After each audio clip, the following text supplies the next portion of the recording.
As of marriage for girls will, why government change age of girls marriage. नमस्कार दोस्तों, मेरा नाम है अतुल जानी, एक्स आर्मी पर्सन, और मेरे यूट्यूब चैनल टेक गौतम में आपका हार्दिक स्वागत है।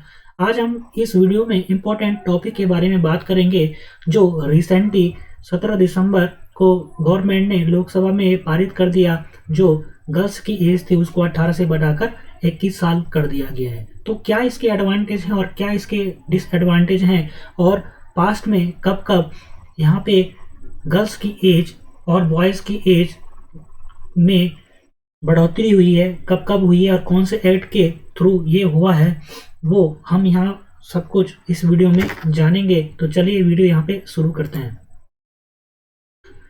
सबसे पहले मैं आपको एक होपलेस चीज़ यहाँ बताना चाह रहा हूँ कि what is the future of our politics. हमारे जो पॉलिटिक्स उसका क्या फ्यूचर है, क्योंकि आपने सबने सुना होगा कि कर्नाटक में एक एमएलए ने ऐसे होपलेस यहाँ पे स्टेटमेंट दिया है जो कोई भी इंडिया का व्यक्ति सहन नहीं कर सकता।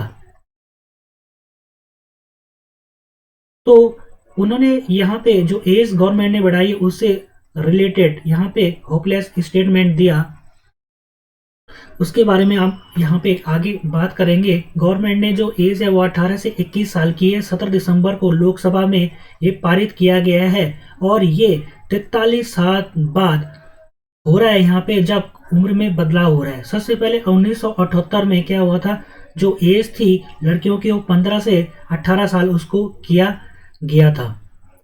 और ऐसा पहली बार होगा जब पुरुष और महिला की शादी की उम्र क्या होगी, एक समान होगी। तो गवर्नमेंट ने जो फैसला लिया है वो 2020 में टास्क फोर्स बनाया था गवर्नमेंट से, जो गवर्नमेंट ने टास्क फोर्स बनाया है जो गर्ल्स से रिलेटेड यहाँ पे था, उनका न्यूट्रिशन से रिलेटेड यहाँ पे था। तो सबसे पहले भारत ने पहली बार जो शादी की न्यूनतम उम्र थी 1929 के शारदा एक्ट के जरिए लागू की गई, उसमें पुरुषों के लिए शादी की न्यूनतम उम्र 18 और महिलाओं के लिए 14 साल रखी गई थी।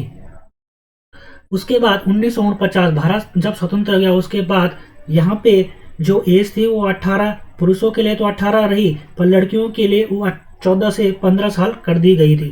फिर 1978 में लड़कियों की शादी की उम्र 15 साल से बढ़ाकर 18 साल कर दी गई। और ऐसा पहली बार होगा जब पुरुष और महिला की शादी की न्यूनतम उम्र एक समान है। वो इस समय जब गवर्नमेंट ने ऐसे किया है, दोनों का क्या हो गया, 21 साल यहाँ पे रखा गया है। तो सबसे पहले जैसे आपने जाना कि शारदा एक्ट के थ्रू यहाँ पे क्या किया था, सबसे पहले जो एज यहाँ पे बनाई गई थी शादी के लिए वो कुछ उन्होंने सोच के ही यहाँ पे बनाया गया होगा, उसके भी कुछ यहाँ पे एडवांटेज रहे होंगे, तभी तो उन्होंने जो शारदा एक्ट में यहाँ पे लागू किया गया था। और 1930 में वो पूरे भारत में लागू हो गया था, हैदराबाद और जम्मू कश्मीर को छोड़कर, क्योंकि वो उसमें भारत में उनका विलय नहीं हो पाया था। तो जैसा कि कर्नाटक में आपने देखा कि एमएलए ने यहाँ पे क्या किया है, बहुत होपलेस स्टेटमेंट दिया है, और वहाँ पे जो स्पीकर हैं वो भी क्या करेंगे, हंस रहे थे उस बात से। अब इम्पोर्टेंट बात ये होती है कि what is the requirement of age increase of age of girls. तो उसके लिए क्या होती है कि उम्र बढ़ाने की जरूरत हमें क्यों पड़ी, हाउ वी डिक्रीज। सबसे पहले इसमें आपको जानना चाहिए कि how to increase essential nutrition of girls. तो यहाँ पे किस लिए किया गया था, यहाँ पे किया गया था आपका जो लड़कियों का इंक्रीज, उनके एजुकेशन को स्टैंडर्ड को इंक्रीज करने के लिए, और उनका जो पोषण स्तर है उसको क्या करना, उसको बढ़ाने के लिए, और जो मातृत्व मृत्यु दर थी उसको कम करने के लिए यहाँ पे उम्र को बढ़ाना बहुत ही गवर्नमेंट का अच्छा फैसला यहाँ पे रहा है, क्योंकि उसी से जो मातृत्व मृत्यु दर है उसको कम किया जा सकता है, और जो महिलाओं में जो जरूरी पोषक स्तर होता है उसको बनाया रखा जा सकता है। उसी के लिए गवर्नमेंट ने 1920 में एक टास्क फोर्स का गठन किया था। इसका एम यह है कि महिलाओं की शादी की उम्र बढ़ाने जाने से कम उम्र में मां बनने की दर में गिरावट आएगी, साथ ही लड़कियों के विकास में भी मदद मिलेगी। इसके अलावा उनके शिक्षा जो स्तर है उसमें भी क्या होगा, सुधार होगा, और उनकी पढ़ाई में भी बाधा क्या होगी, कम पड़ेगी। अब यहाँ पे बात ये होती है, यहाँ पे जो एज बढ़ाई गई है वो सही है। तो अगर आप रियल में सही तरीके से सोचें तो गवर्नमेंट का फैसला बहुत ही काबिले तारीफ है, और ये जो फैसला था वो पहले हो जाना चाहिए था। बहुत ऐसे आप देखे होंगे यहाँ पे बहुत ऐसी पार्टियां लीडर हैं जो इसके अगेंस्ट में बात कर रही हैं।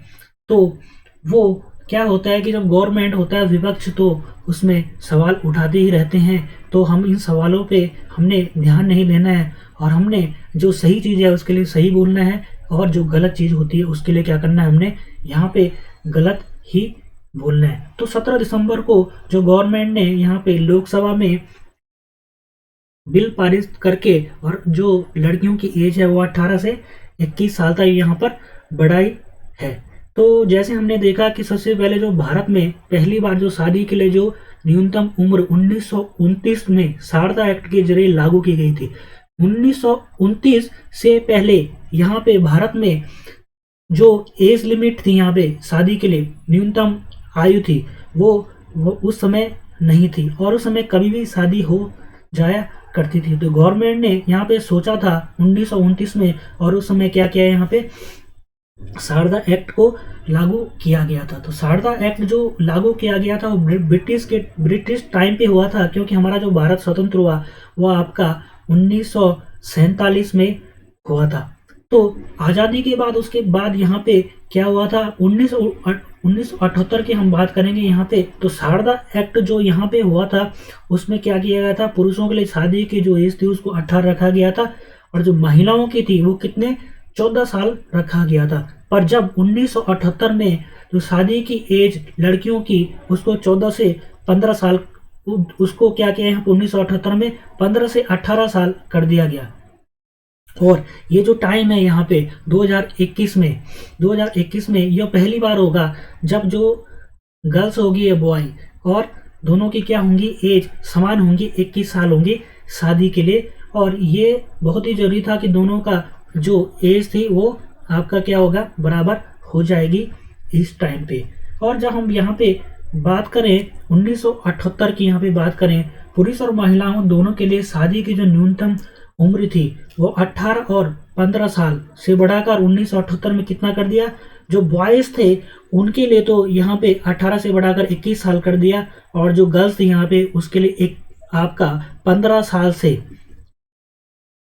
से कितना 15 साल से और 15 साल से बढ़ाकर 18 साल कर दी गई थी यहाँ पे। अब महिला की जो उम्र है वो 18 से बढ़ाकर 21 साल करने पर जो केंद्रीय मंत्रिमंडल ने मोहर लगा दी है और उसको यहाँ पे पक्का कर दिया है। तो ये एज बढ़ाने का यहाँ पे जो निष्कर्ष यहाँ पे निकलता है वो ये है कि सबसे पहले यहाँ पे जरूरत पड़ी, हमें उम्र बढ़ाने की जरूरत आखिर क्यों पड़ी। तो गवर्नमेंट ने क्या किया, यहाँ पे 4 जून 2020 को, कितना 4 जून 2020 को यहाँ पे देश में मातृत्व मृत्यु दर को कम करने और महिलाओं में जरूरी पोषण स्तर को बनाए रखने से जुड़े मुद्दों को लेकर टास्क फोर्स का गठन किया था। जैसे मैंने अपने पहले बताया आपको, यहाँ पे क्या किया गया था, टास्क फोर्स का गठन किया गया था 2020 में। उस टास्क फोर्स का यहाँ पे ये काम था वो कि महिलाओं से जुड़ी हुई जो पोषण स्तर होता है महिलाओं को, और जो उनका मातृत्व मृत्यु दर होता है उसको कम करने के लिए कैसे हम क्या कर सकते हैं इसमें, और इसमें क्या उपाय हम इसमें कर सकते हैं। दूसरा, अगर ये एज बढ़ा है तो उसका क्या होना चाहिए, जैसे मैंने आपको यहाँ पे पहले बताया, जो गवर्नमेंट का एम भी यह था कि महिलाओं की शादी की जो उम्र थी उसको बढ़ाने से क्या होगा, शादी की उम्र जो बढ़ाने से 18 से 21 किया गया, उससे क्या होगा कि जो पहले के कम उम्र में माँ बनने की जो दर थी उसमें क्या होगा, गिरावट आएगी। साथ ही साथ लड़कियों के विकास में भी मदद मिलेगी। क्या होगा इसमें, लड़कियों के जो विकास होगा, डेवलपमेंट होगा, उसमें भी यहाँ पे मदद मिलेगी। और इसके अलावा उनकी शिक्षा स्तर में भी सुधार होगा। क्या होगा, उनके शिक्षा स्तर में भी सुधार होगा। और इसके लिए कुछ अमेंडमेंट भी यहाँ करने पड़ेंगे, जैसे हिंदू मैरिज एक्ट और अमेंडमेंट करना पड़ेगा आपका स्पेशल मैरिज एक्ट 1954 और 1995 में, और चाइल्ड मैरिज एक्ट जो 2006 का है, इन तीनों चीज़ों में यहाँ पे क्या करना पड़ेगा, अमेंडमेंट करना पड़ेगा। तो अमेंडमेंट यहाँ पे किन किन कानूनों में करना पड़ेगा, वो आपका हिंदू मैरिज एक्ट हो गया, और आपका स्पेशल मैरिज एक्ट 1954, 1955, और बाल विवाह निषेध कानून जो था, जो बाल विवाह को रोकता था, 2006 में ये कानून यहाँ पे बना था। तो इन तीनों में क्या होगा, यहाँ पे इन तीनों में भी क्या होगा, यहाँ पे संशोधन किया जाएगा, तभी जो एज है इसकी, तभी ये कानून मान्यता प्राप्त हो जाएगी। क्योंकि अगर ये इन मैरिज एक्टों में अगर इसमें बदलाव नहीं किया जाएगा तो कोई भी इस चीज़ को मानने के लिए यहाँ पे तैयार नहीं होगा। जब मैरिज एक्ट में ये एक लॉ की तरह बन जाएगा और उसमें अमेंडमेंट होगा, तो उसमें क्या होगा, सब जगह ये लागू हो जाएगा। तो यहाँ पे हमने बात की कि जो गर्ल्स की एज 18 से 21 की गई, वो गवर्नमेंट का बहुत सराहनीय कदम है। तो यहाँ पे ये वीडियो देखने के लिए आपका बहुत बहुत धन्यवाद। अगर ये वीडियो पसंद आए तो लाइक, शेयर और कमेंट करें। Thank you. जय हिंद, जय भारत।